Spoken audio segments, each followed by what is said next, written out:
Continuing our Cajun invasion to Bad River bucks and birds, we learned that for a rookie hunter, wild pheasant can pose quite the challenge. I think I had bad luck and bad shooting the first day, so that put a lot of weight on my shoulders. But it was tricky yesterday because these cornfields are really tough to walk in. For being a vertically challenged person, it's hard to shoot when birds are only a foot or two over the corn stalks and you're barely looking over them. We hunted them a little differently this year. We really didn't hunt with any big groups. We didn't hunt with the 20 or 25 hunters with long pushes and drives.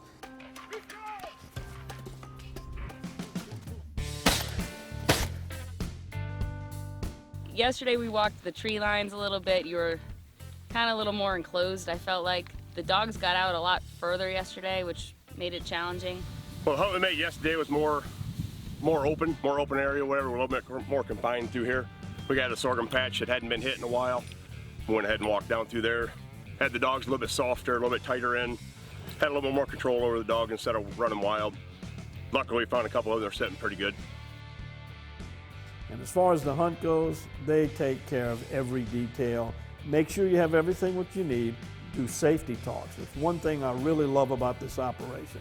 Safety is #1. We're going to give you a safety speech every single morning. If you're out in the field, we're going to pull you aside and coach you.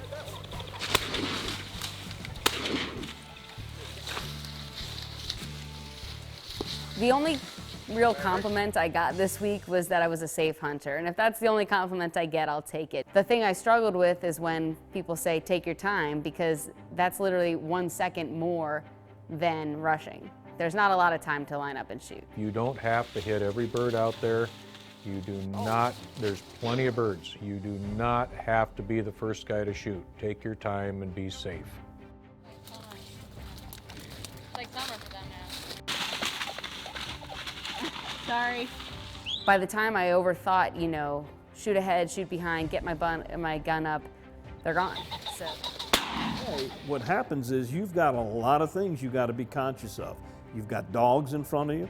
You got hunters. In our case, we got a cameraman we like to keep around for a while. So you've got to take in all those things when you throw that shotgun up before you pull the trigger.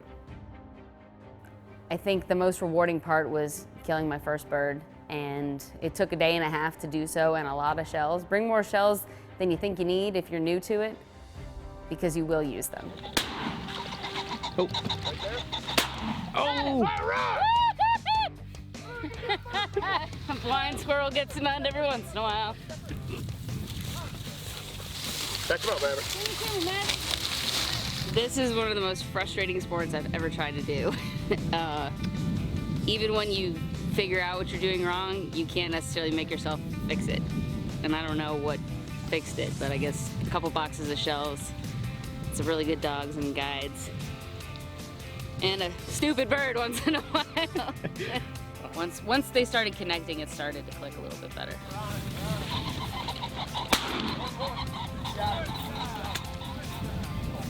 I finally figured it out.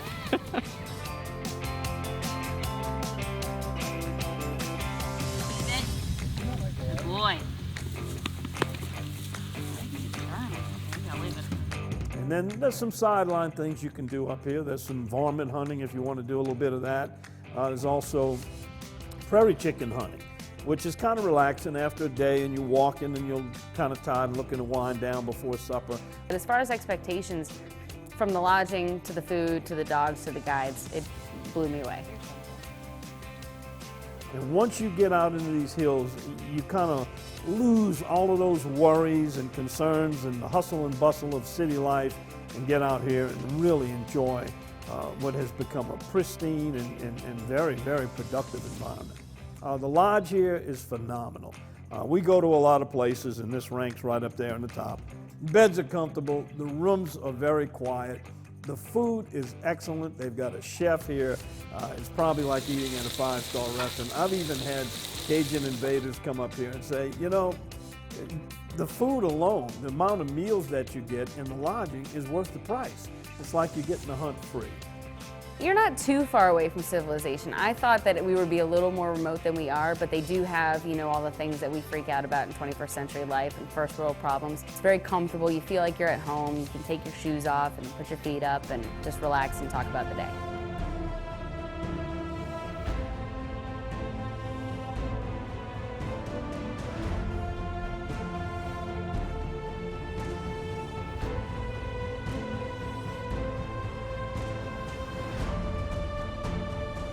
What I love about South Dakota's habitat is, with the exception of the agriculture, the corn, the sorghum, the milo, those fields, this area is virtually unchanged for centuries.